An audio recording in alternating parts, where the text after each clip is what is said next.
Falar sobre o movimento pentecostal é um assunto um tanto quanto pertinente, porque nós sabemos que grande parte da igreja hoje é de cunho pentecostal e algumas pessoas não sabem, né, a origem do movimento pentecostal nos termos de hoje, como é hoje o movimento pentecostal, e por isso eu venho trazer aqui a minha posição acerca do movimento pentecostal.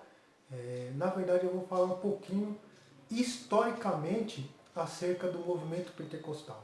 O primeiro registro que se tem notícia aí acerca do movimento pentecostal encontra-se no livro de Atos dos Apóstolos, né, no capítulo de número 2, onde nós vemos a descida do Espírito Santo, né, no dia de Pentecostes. Por isso o nome pentecostal, pelo fato de ter acontecido a manifestação do Espírito Santo no dia de Pentecostes, que é uma festa judaica, né?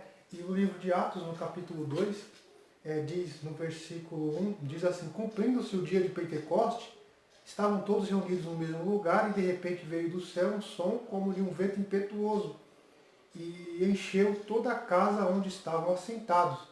E viram línguas repartidas como que de fogo, as quais pousaram sobre cada um deles.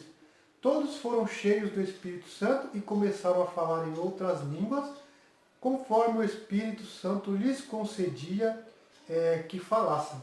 É o versículo de número 4 que eu quero chamar a atenção aqui, para esse texto.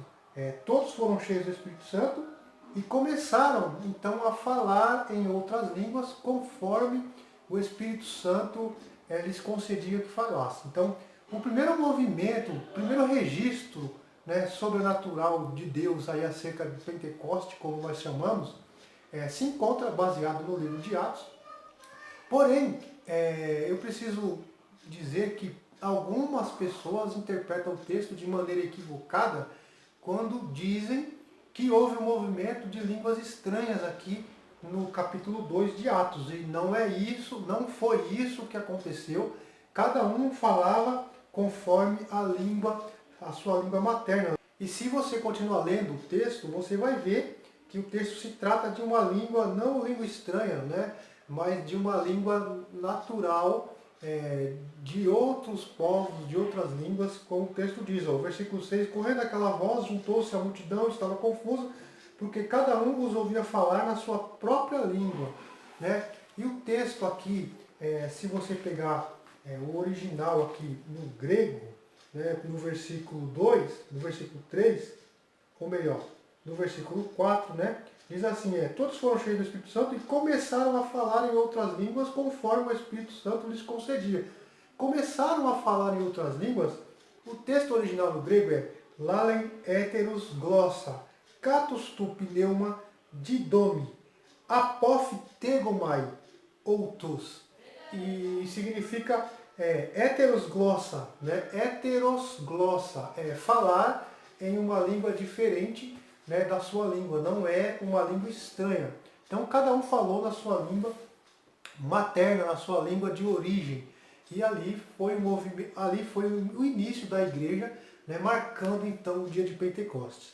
Então o primeiro movimento, o primeiro registro histórico, né, que nós vemos acerca do movimento pentecostal é no livro de Atos dos Apóstolos, porém não foi um movimento de falar, né, línguas estranhas. Pelo contrário, eram línguas que eles falavam conforme o Espírito Santo os concedia que falasse, mas eram línguas conhecidas de todos, né? Cada um falava na sua língua. Por um exemplo aqui básico, eu começar a falar inglês aqui, mesmo sem saber falar inglês, ou começar a falar e uma pessoa conseguir entender no seu idioma materno, chinês, alemão, francês, espanhol.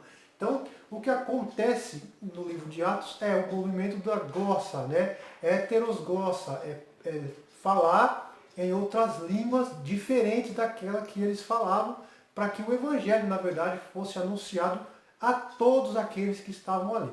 Tá ok? E depois do movimento em Atos dos Apóstolos, aí nós vemos que a igreja cresce, a igreja se expande.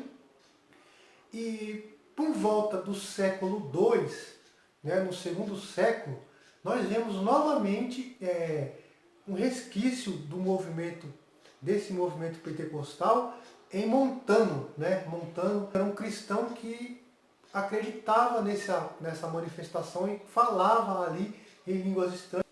Montano foi até defendido por Tertuliano, porém, com a morte de Tertuliano, Montano ele não teve êxito na sua caminhada e acabou trazendo algumas heresias para o seio da igreja, o que nós conhecemos como montanismo. Eu vou falar sobre isso um pouco mais para frente, né? Mas Montano também veio tentar trazer a ênfase aí do movimento voltado para sobrenatural e o falar em línguas, né? Que nós chamamos de língua estranha hoje. E depois nós vemos também na história da igreja esse movimento vindo depois do século XII e até aí o século XIX, com alguns nomes que eu posso citar aqui para você, como Pedro Valdo, que era o fundador do movimento dos valdenses, né, que também defendia o falar em línguas estranhas, tá bom? Falava sobre essa manifestação dos dons espirituais. Então, Pedro Valdo foi um também precursor aí do movimento pentecostal, tá bom? Como nós conhecemos hoje. Depois, nós vamos também falar sobre o movimento pietista, né? Em meados do século XIX, o movimento pietista que tem grandes nomes da teologia como Charles Finney, Dwight Lyman Moody, que eram homens extremamente zelosos da palavra de Deus, e conta-se a história que em uma pregação do Moody, muitas pessoas falaram em línguas estranhas, ainda que nós não temos história ou registro de que Moody falava em línguas estranhas, tá? Mas ele, em uma reunião, algumas pessoas que o seguiam falaram também em línguas estranhas, tá bom?